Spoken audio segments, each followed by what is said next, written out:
오늘은 소요리 문답 제 35문 공부하는 시간 가져보도록 하겠습니다.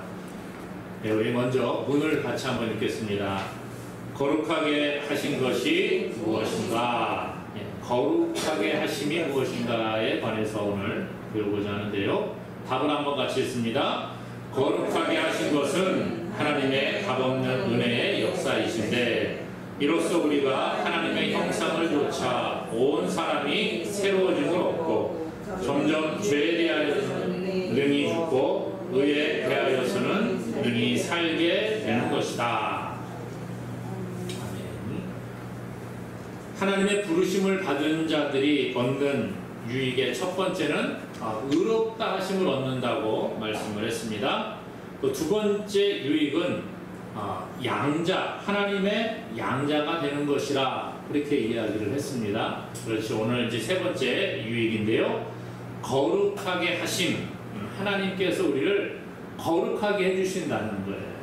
그래서 하나님의 부름을 받은 자들은 거룩한 자가 된다라는 것이 오늘 말씀이라는 것이죠.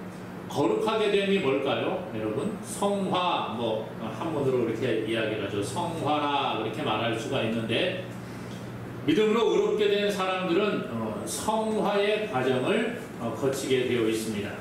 로마서 5장 20절에서 보면 죄가 더한 곳에 은혜가 넘쳤다 이렇게 말씀을 해주고 있습니다. 무슨 얘기입니까? 우리가 죄를 지었는데 하나님께서 죄 지은 자들에게 은혜를 베풀어 주시는 것을 이야기해 주고 있는 것이죠. 믿음으로 우리가 의롭다고 인정함을 받게 되는 것입니다. 그러므로 우리가 죄 지었으니까 하나님이 은혜를 베풀어 주셨네. 그러면 죄 짓는 게 점점 더 용감해져도 상관없겠네가 아니라는 거예요. 죄인을 향하여 하나님이 은혜를 베풀어 주시고 의롭다고 인정을 해주시고 양자로 삼아 주셔서 우리를 거룩한 자가 되게 하시기 때문에 죄짓고 하나님의 백성으로 다시 회복된 자들은 하나님의 말씀을 따라 거룩해지는 성화의 과정을 겪어야 함을 말씀해주고 있습니다. 그러면 과연 이 성화가 무엇입니까, 여러분? 성화, 거룩하게 되는 것, 성화라 그렇게 이야기하는데 히브리어로 카다시라는 단어로 기록이 되어져 있습니다. 이거 자르다 이런 의미를 가지고 있는 단어이기도 하는데요. 분리되다라는 그러한 개념을 가지고 있습니다. 헬라어로는 히기아조라는 단어로 이 성화가 기록이 되어져 있습니다. 거룩이라는 뜻을 가지고 있습니다. 거룩 또는 구별되는 것, 이것을 가리켜서 성화라 그렇게 말할 수 있다는 것이죠. 그러니까 성화라고 하는 것은 잘라서 분리되다 또는 거룩하게 구별되다 이런 의미를 가지고 있음을 성경은 말해주고 있습니다. 그러니까 구약적 의미의 성화라고 하는 것은 죄로부터 잘라내는 것, 죄로부터 잘라내는 것이라는 의미를 가지고 있는 반면에 신약의 성화라는 이러한 단어는 죄와 구별된다라는 뜻을 가지고 있다는 거예요.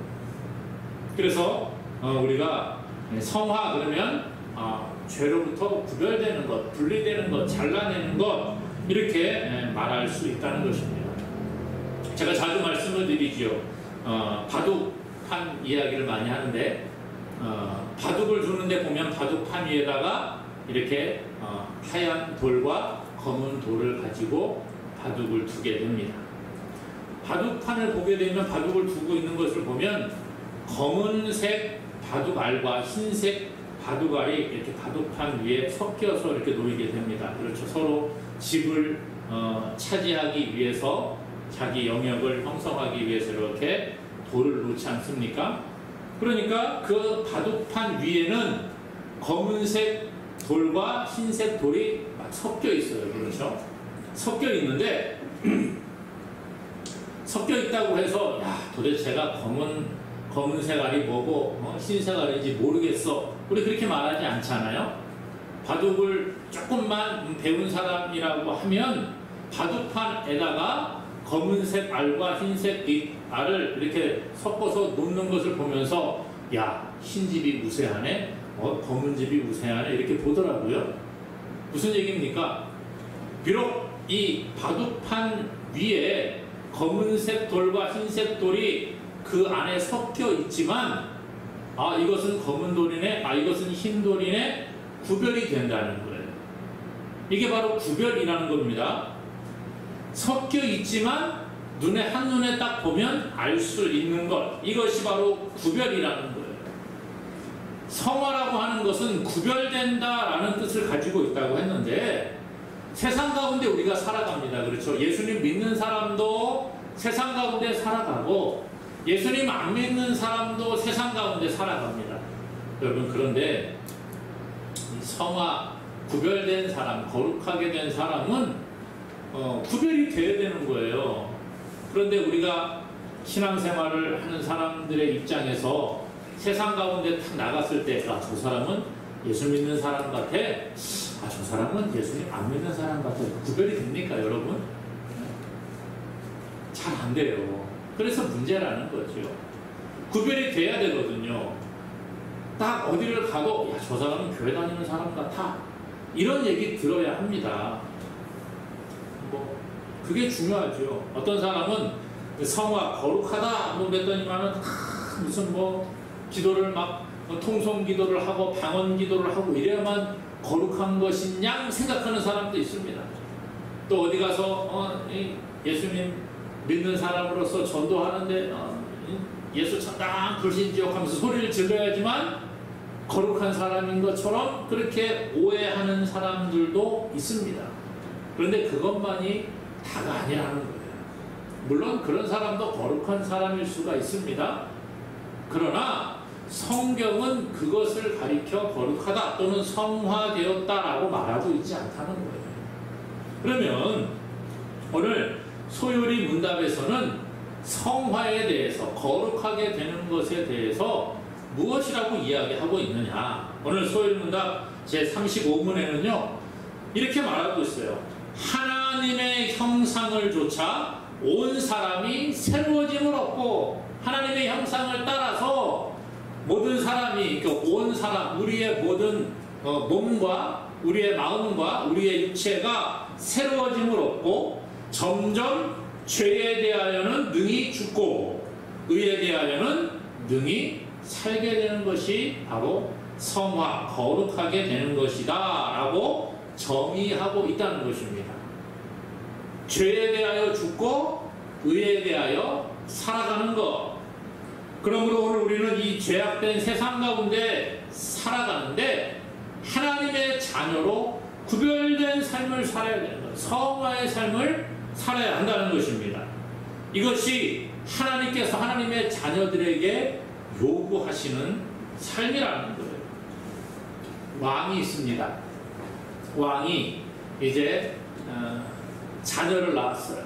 그러면 아들은 왕자 이렇게 부르죠. 딸을 낳으면 공주 이렇게 부릅니다. 왕궁에서 왕의 자녀로서 왕자로 공주로 이렇게 살아갑니다.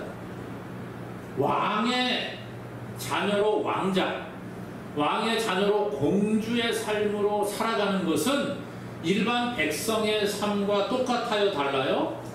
달라요. 분명히 다릅니다. 그렇죠? 예?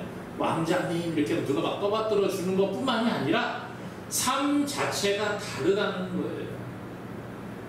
왕이 자기 왕자에게 야, 너는 왕자니까 나중에 왕이 돼야 돼. 그러니까 너는 공부도 이렇게 해야 되고 나라를 다스리는 것도 이렇게 해야 되고 백성들을 바라보는데 이렇게 바라봐야 돼. 어려서부터 잘 가르치지요.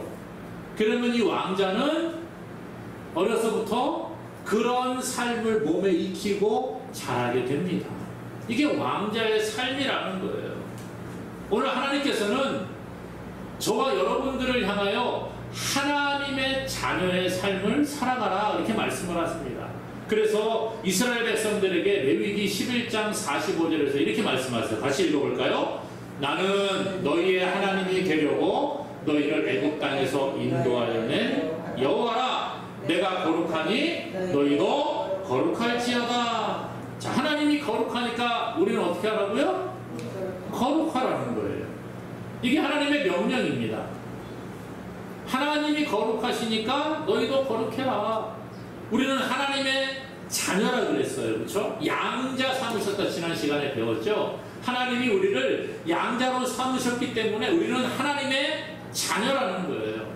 그래서 하나님이 거룩하시기 때문에 우리도 거룩한 자가 되어야 함을 요구하고 계시는 겁니다. 그러므로 사랑하는 여러분, 우리가 하나님의 자녀이기 때문에 하나님을 닮아 거룩함을 나타내는 자가 되기를 간절히 주님의 이름으로 축원합니다. 자, 거룩하게 하심은 하나님의 은혜라는 거예요. 자, 우리가 하나님께서 우리를 구원하셔서 의롭게 하신 것도 하나님의 은혜라 그랬어요. 하나님의 자녀로 삼으신 것도 하나님의 은혜라 그랬어요. 거룩하게 하시는 것도 은혜라는 거예요. 뭐 맨날 은혜라 그러기만 하고 뭘까? 성경은 그렇게 이야기한다는 거예요. 은혜라는 말을 좀 바꾸어 이야기하면 나의 공로가 아니라는 거예요. 제가 계속 말씀을 드리잖아요. 그렇죠? 의롭게 되는 게 내 힘으로 되어 안 돼요? 안 된다는 거예요. 하나님의 양자가 되는 것도 내 힘으로 되어 안 돼요? 안 된다 그랬어요. 거룩하게 되는 것도 내 힘으로 될까요? 안 될까요? 안 되는 거예요. 자, 우리가 예수님을 믿으면 하나님의 자녀로 우리의 신분이 바뀌게 됩니다. 자, 그러면 우리가 예수 그리스도 안에서 갓 태어난 새 생명과 같은 그러한 삶을 이제 우리가 살아가는 겁니다. 자, 아이가 태어나면 제일 먼저는 그냥 빽빽 울기만 해요. 배고프면 울고, 뭐 불편하면 울고, 그냥 뭐 표현이 다 그냥 우는 거예요. 그렇죠? 배고파도 울고, 불편해도 울고, 뭐 쉬를 해도 울고, 다 울더라고요. 그러면은 부모님이 이걸 이제 잘 파악을 해야 되죠. 얘가 배가 고파서 우는 건지, 뭐가 불편해서 우는 건지, 쉬를 해서 우는 건지. 아주 훌륭한 부모님들은 그거를 잘 파악을 해서 얘가 하고 울면, 얘가 배가 고픈가 봐 이야기를 하더라고요. 얘가 뭐 울면은 얘가 뭐 쉬를 했나 봐 그러면서 또 가서 그렇게 보더라고요. 아기 때는 그렇게밖에 못해요. 점점 자라면서 애가 이제 좀 어느 정도 개월 수가 차면 뭐 뒤집기를 이렇게 하죠. 뒤집기를 하고, 그 다음에 뭐 기어다니고, 또 뭐 이렇게 붙잡고 이렇게 일어서고, 한 돌쯤 되면 이제 걷기 시작을 하고, 그러다 픽픽 쓰러지기도 하죠. 그러면서 아이가 점점 자랍니다. 육체가 자라고 정신적으로도 성장을 해요. 그래서 뭐 처음에는 뭐 아무 말도 못하다가 이제 엄마 하다가 아빠 하다가 뭐 그렇게 말도 배우게 되는 거예요. 아이가 육체가 자라고 정신이 인격이 성장을 해야지 정상적인 사람이라 우리가 그렇게 이야기하죠. 그래서 조금 좀 크면 아이고 얘가 이제 사람 노릇을 좀 하네 우리가 그렇게 이야기를 해요. 그리고 뭐 유치원 다니고 초등학교 다니고 중고등학교 다니고 사춘기를 지나서 대학생쯤 되고 뭐 졸업을 하고 취직을 하면 이제 부모의 손을 완전히 떠나게 되는 것을 봅니다. 그렇게 성장을 해서 사회의 일원으로서 그렇게 살아가는 게 정상적인 사람의 모습이라는 거예요. 우리의 신앙도 마찬가지입니다. 우리가 예수님을 처음에 믿은 다음에 하나님의 자녀가 되면 처음에는 뭐예요? 어린아이와 같은 신앙이라고 성경은 가르쳐주고 있거든요. 아무것도 못합니다. 그 뭐 할 수 있는 게 뭐 있겠어요? 그냥 아유 배고파요 하나님 하고 빽빽 울어요. 하나님 이거 불편해요. 그리고 맨날 불편하고 삑삑거리고 맨날 그게 어린아이와 같은 신앙이라는 거예요. 성경은 젖을 먹고 자란다 그렇게 이야기를 해요. 근데 좀 자라면 단단한 식물을 먹는 사람이 된다 그렇게 이야기를 하거든요. 이게 성장하는 거예요. 그것을 오늘 말씀에서는 뭐라고 해요? 거룩하게 된다. 성화되어 간다. 그렇게 말하는 거예요. 우리의 몸이 자라나고 우리의 신앙이 성장하는 것. 그것을 하나님의 백성, 거룩한 백성이 된다는 거예요. 그런데 문제는요, 아기가 태어나서 처음부터 빽빽 울면서 나 혼자 잘할 거야 그러고 엄마가 뭐 이렇게 챙겨주려고 해도 필요 없다고 그러고 혼자 살아가는 아기가 있습니까? 없어. 그런 아이 있으면 한번 데리고 와보세요. 아무도 없습니다. 태어나면 부모나 누구 어른이 챙겨주지 않으면 아이는 죽을 수밖에 없는 그런 존재예요. 그렇죠? 배고프다가 어머니 빽빽 울어대도 엄마가 젖을 먹여줘야지 애가 먹을 수 있는 거지. 지가 뭐 찾아가지고 아유 배가 고픈데 어디 가서 뭐 우유가 없나 그러고 찾아 돌아다니는 애기는 하나도 없어요. 저 여태까지 본 적이 없습니다. 그렇죠? 부모가 다 뒷바라지 해주는 거예요. 애들이 좀 어느 정도 커갖고 막 머리가 좀 커졌다고 막 부모님께 대들고 막 그러면은 저것이 지 혼자 큰 줄 알아. 그러시잖아요, 어른들이요. 저도 옛날에 그런 줄 알았어요. 제가 좀 뭐가 좀 되는 줄 알고, 이제는 나 혼자 살 거야. 신경 쓰지 마세요. 이런 적이 저도 있었던 것 같아요. 그런데 돌아보니까 내 힘으로 큰 게 아니더라고요. 아이들 하나 키워서 대학교까지 보내는데 뭐 2억이더니 3억이더니 뭐 이런 얘기를 하잖아요. 지 혼자 그렇게 해서 큰 게 아니라고요. 부모가 다 키워줬기 때문에 애가 클 수 있었던 거예요. 부모의 손이 없었다고 아이가 자랄 수 없는 거죠. 나는 고아로 자라서 자수성가했습니다. 그런 사람도 누군가가 어렸을 때 거둬줬으니까 자수성가할 수 있는 그러한 사람으로 성장했겠지요. 오늘 우리가 그렇다는 거예요.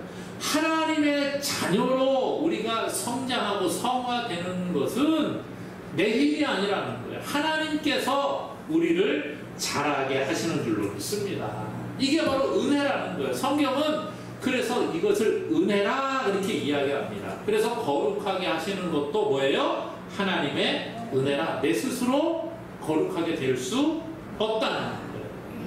왜 스스로 거룩하게 될 수가 없죠? 우리는 뭐기 때문에 원래? 죄인이기 때문에. 죄인이라는 거예요. 그런데 성화라고 하는 것은 점점 죄에 대하여는 죽고 의에 대하여 살게 되는 것이다. 전적으로 그러므로 하나님의 은혜라는 거예요. 그래서 데살로니가 후서 2장 13절은 이렇게 이야기를 하고 있습니다. 우리 같이 한번 읽어볼까요? 주께서 사랑하시는 형제들아, 우리가 항상 너희에 관하여 마땅히 하나님께 감사할 것은 하나님이 처음부터 너희를 택하사 성령의 거룩하게 하심과 진리를 믿음으로 구원을 받게 하심이니. 자, 여기 보니까 너희를 하나님이 처음부터 택했다는 거예요. 그렇죠? 누가 택해요? 하나님이 선택을 하신 겁니다. 그래서 성령의 거룩하게 하심과 또 진리를 믿음으로 구원받게 하시는 분이 누구예요? 하나님께서 주체라는 거예요. 그렇죠? 베드로전서 1장 2절은 이렇게 말해요. 같이 읽습니다. 곧 하나님 아버지의 미리 아심을 따라 성령이 거룩하게 하심으로 순종함과 예수 그리스도의 피 뿌림을 얻기 위하여 택하심을 받은 자들에게 편지하노니 은혜와 평강이 너희에게 더욱 많을지어다. 여기서도 앞에 뭐라 그래요? 곧 하나님 아버지의 미리 아심을 따라 성령이 거룩하게 하심으로. 누가 거룩하게 하세요? 성령이 거룩하게 하심으로. 너희들이 거룩해졌다 그렇게 말하지 않아요. 하나님께서 우리를 거룩하게 하시고 성령님이 우리를 거룩하게 하시는 거예요. 하나님의 역사, 성령의 역사하심으로 우리가 거룩하게 되고 하나님의 은혜로 우리가 날마다 자라게 되는 것입니다. 이게 바로 성경의 진리라는 거예요. 아이가 어머니의 젖을 먹고 자랄 때에 아이가 성장하는 것처럼 우리도 신령한 젖을 먹어 자라게 되는 겁니다. 그래서 베드로전서 2장 2절은 이렇게 말해요. 갓난 아이들같이 순전하고 신령한 젖을 사모하라. 이는 그로 말미암아 너희로 구원에 이르도록 자라게 하려 함이라. 신령한 젖, 순전하고 신령한 젖을 사모하는데 하나님의 말씀이거든요. 하나님의 말씀을 사모하라. 왜요? 구원에 이르도록 자라게 하려 함이라. 우리 신앙이 성장해야 돼. 이것이 성화라 그렇게 말하고 거룩해진다 그렇게 말하는 거예요. 그러므로 신령한 젖인 하나님의 말씀을 날마다 사모하는 저와 여러분 될 수 있기를 주님의 이름으로 간절히 소망합니다. 또한 거룩하게 되는 것은요, 점진적인 것이다. 그렇게 말할 수가 있습니다. 점진적인 것이다. 자, 소위름답 35분에 이런 얘기예요. 뒤에 보면 점점 죄에 대하여는 능히 죽고 의에 대하여는 능히 살게 되는 것이다. 한 번에 딱 돼요? 아니요. 뭐라 그래요 여기? 점점이라는 말이 나오죠. 점점, 점진적이라는 것, 점차 변화되는 것, 이것이 우리의 삶이 되는 것입니다. 아까 말씀드렸죠. 어린아이가 태어나자마자, 태어났는데 1분도 안 돼 갑자기 벌떡 일어나갖고 어른처럼 막 일해요. 있습니까? 생각만 해도 끔찍해. 그렇죠? 없어요. 하다못해 동물들도 막 태어나면은 뭐 이렇게 꿈틀꿈틀하면서 이렇게 일어서더라고요. 딱 태어나면서부터 갑자기 막 그렇게 뭐 장성한 그런 짐승처럼 그렇게 하는 동물 한 것도 없더라고요. 점진적으로, 물론 속도의 차이는 있을 수가 있죠. 사람은 그래도 좀 사람 노릇하려면 몇 년이 걸리는데, 동물들은 뭐 몇 시간 만에 그래도 일어나서 뭐 걷고 뭐 지가 혼자서 뭘 이렇게 찾아 먹고 이런 것들이 있더라고요. 그러나 중요한 건 뭐예요? 점진적으로 점차 성장해 가는 거예요. 어린아이가 태어나서 1살, 2살, 3살 먹어가면서 점점 몸이 자라고 인격이 자라는 것처럼 오늘 우리도 그렇다는 거예요. 오늘 우리도 그렇다는 거예요. 식물도 마찬가지잖아요. 이 과실수들 보통 3년 뭐 이상 이렇게 키워야지 과일을 얻을 수 있다. 첫 열매를 얻는다. 그렇게 이야기하더라고요.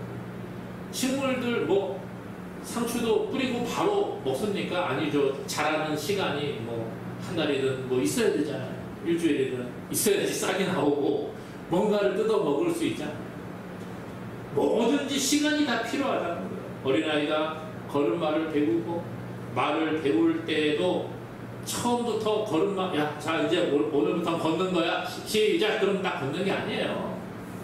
붙잡고 서는 것부터 시작을 해서 다리에 힘을 키우고, 그래서 한 발짝 딛고 두 발짝 딛고 용기를 얻어서 걷기 시작을 하는 겁니다. 그리고 뛰어다니는 거예요.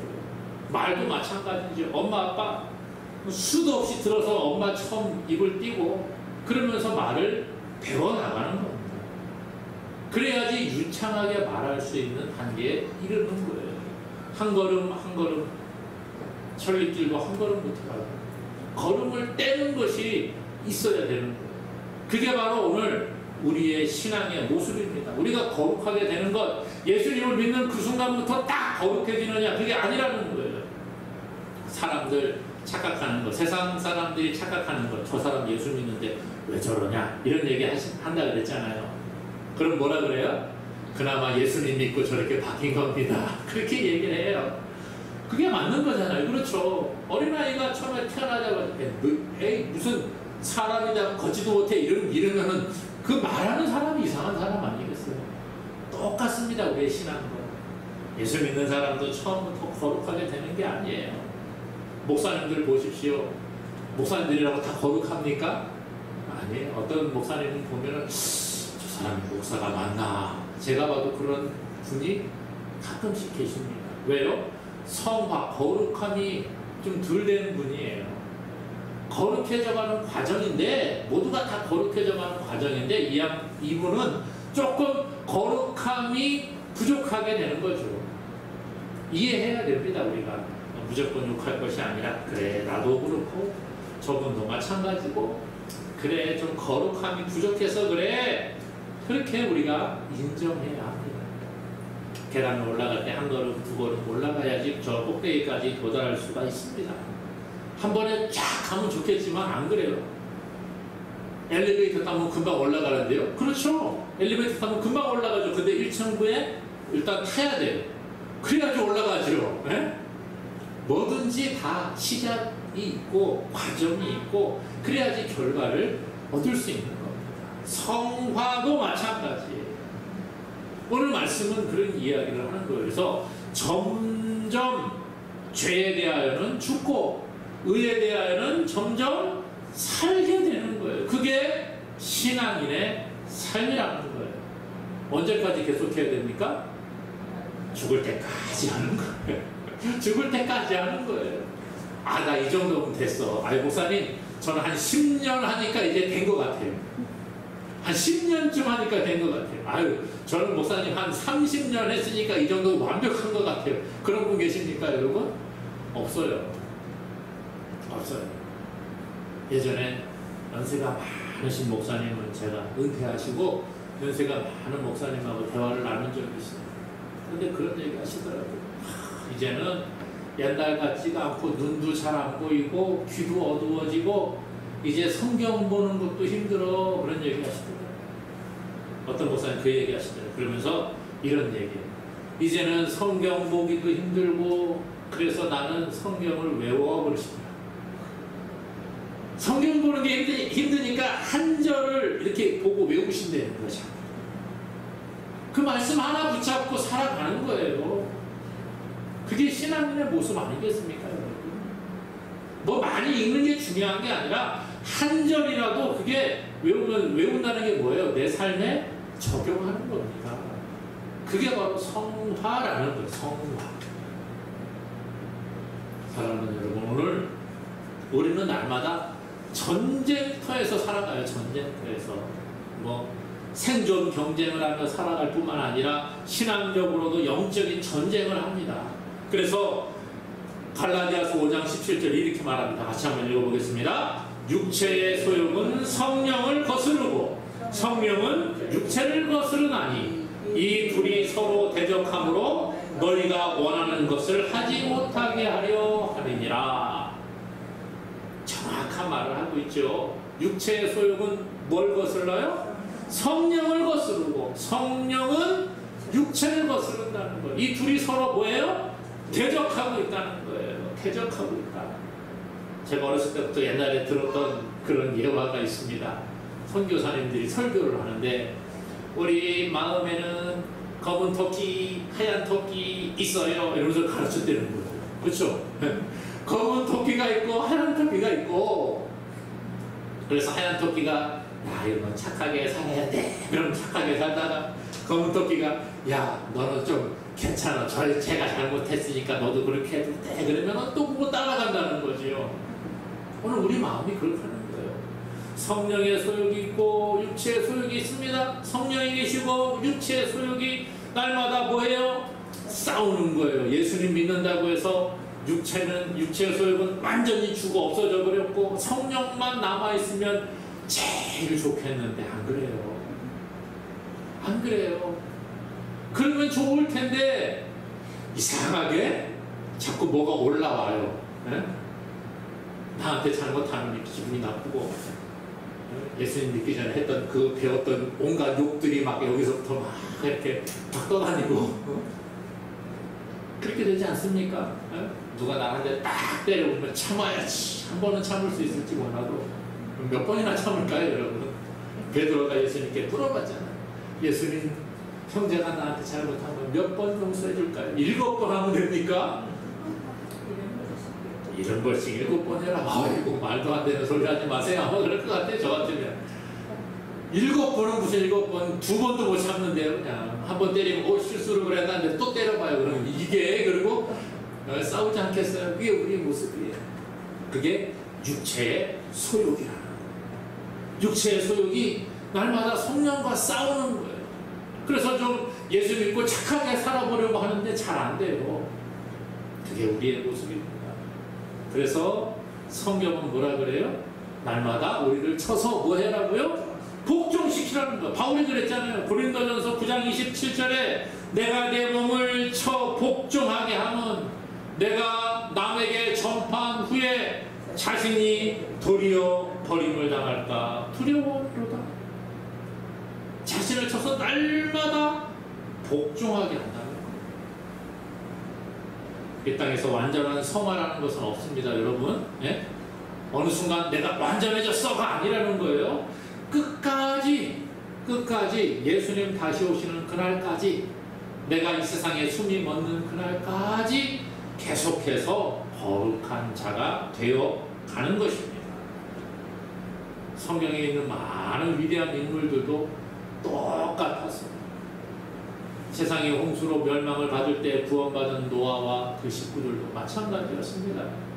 다 멸망하고 남았는데 다시 이제 땅에 내려가서 노아가 포도를 먹고 취해가지고 벗어 홀라당 벗고 누워있다가 아들이 그걸 보고 아들을 저주하고 이런 일이 있잖아요. 다윗도 하나님의 마음에 맞는 사람이라 그런 칭찬을 받았는데 우리아의 아내 밧세바를 취하게 되잖아요. 우리아를 죽이고 밧세바를 취하는 다윗의 모습, 그게 우리의 모습이라는 거예요.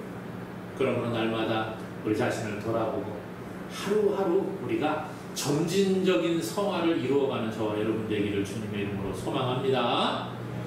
마지막으로 죄에 대하여는 죽고 의에 대하여는 더 많이 살아가는 것이 바로 성화라는 거예요. 거룩한 삶은 죄를 끊어버리는 것입니다. 죄에 대하여 죽는 거예요. 그리고 하나님의 의를 드러내는 삶을 살아가는 게 성화라는 거예요. 이게 거룩한 삶이라 그렇게 이야기하고 있습니다. 그래서 오늘 에베소서 4장 22절부터 24절은 이렇게 말합니다. 같이 읽겠습니다. 너희는 유혹의 욕심을 따라 썩어져가는 구습을 따르는 옛사람을 벗어버리고 오직 너희의 심령이 새롭게 되어 의와 진리의 거룩함으로 지으심을 받은 새 사람을 입으라. 옛사람을 벗어버리고 새 사람을 입으라. 새로운 삶을 살아가라는 거예요. 이것은 교회 오래 다녔다고 되는 것이 아닙니다. 지금 교회가 세상 가운데서 소금으로 빛으로 역할을 감당해야 되는데 욕먹는 이유 중에 하나가 뭐예요? 이 거룩함이 아직까지도 좀 부족한 것 같습니다. 성도들도 마찬가지고 교회도 마찬가지고 죄에 대해서는 죽고 의에 대하여는 자꾸 살아야지만 세상에서 거룩을 나타내는데 그게 안 되는 거예요. 여러분, 세상에 거룩을 나타내는 게 쉽습니까? 어렵습니까? 어렵다 그랬잖아요. 그렇죠? 우리는 그나마 예수님 믿으니까 이 정도 된 거예요. 사실 그게 하나님의 은혜인 줄로 믿습니다. 그래서 바울도요, 위대한 사도 바울도 자기가 그런 고백을 하고 있어요. 로마서 7장 21절 이하에 25절까지 이런 얘기합니다. 마지막으로 한번 읽어볼까요? 시작. 그러므로 내가 한 법을 깨달았노니 곧 선을 내 속사람으로는 하나님의 법을 즐거워하되 내 지체 속에서 한 다른 법이 내 마음의 법과 싸워 내 지체 속에 있는 죄의 법으로 나를 사로잡는 것을 보는도다. 오호라, 나는 공고한 사람이로다. 이 사망의 몸에서 누가 나를 건져내랴. 우리 주 예수 그리스도로 말미암아 하나님께 감사하리로다. 그런즉 내 자신이 마음으로는 하나님의 법을, 육신으로는 죄의 법을 섬기노라. 자, 마음으로는 하나님의 법을, 육신으로는 죄의 법을 섬기노라. 이게 바울의 고백이에요. 우리도 그렇잖아요. 마음으로는 하나님 뜻대로 살아가고 싶어요. 그러나 육신은 어때요? 세상 따라 살아가는 거예요. 이게 우리의 모습입니다. 벼는 익을수록 고개를 숙인다, 이런 속담이 있습니다. 신앙도 마찬가지예요. 신앙도 연륜을 더해갈수록 자신의 부족함을 깨닫고 내가 죄인임을 깨닫는 거예요. 바울은 자기가 죄인 중에 내가 괴순이라 그렇게 말했어요. 성령의 도우심이 없이는 우리가 거룩하게 될 수가 없습니다. 그러므로 하나님의 말씀을 가까이 하고 기도함으로 우리가 점점 거룩으로 나아가게 되는 겁니다. 디모데전서 4장 5절에 하나님의 말씀과 기도로 거룩하여 지라. 세상 방식으로 안 되는 거예요. 하나님의 말씀과 기도로. 하나님의 말씀이 성경이잖아요. 그렇죠? 하나님의 말씀이 우리를 거룩하게 하는데 그냥 뭐 성경 읽는다고 거룩해지는 게 아니라 여기서 말씀을 아까 뭐라고요? 나에게 적용할 때에, 그리고 하나님 내가 이 말씀대로 살게 도와주세요 기도할 때에 거룩하여지는 줄로 믿습니다. 그 다음에 할 일은 뭐예요? 야고보 2장 17절. 이와 같이 행함이 없는 믿음은 그 자체가 죽은 것이라. 행함으로 옮길 때에 우리의 삶에 거룩이 나타나게 됩니다. 그러므로 살아가는 여러분, 우리는 날마다 거룩이 우리의 삶에 나타나는 삶을 살아야 합니다. 죄에 대하여 죽고 의에 대하여 살아가는 것이 거룩해져가는 과정인데, 우리가 하나님의 말씀을 가까이 하고 기도하고 우리의 삶에 그 말씀을 적용함으로 말미암아 하나님께서 기뻐하시는 거룩한 삶을 살아가는 저와 여러분 되기를 주님의 이름으로 간절히 축원합니다.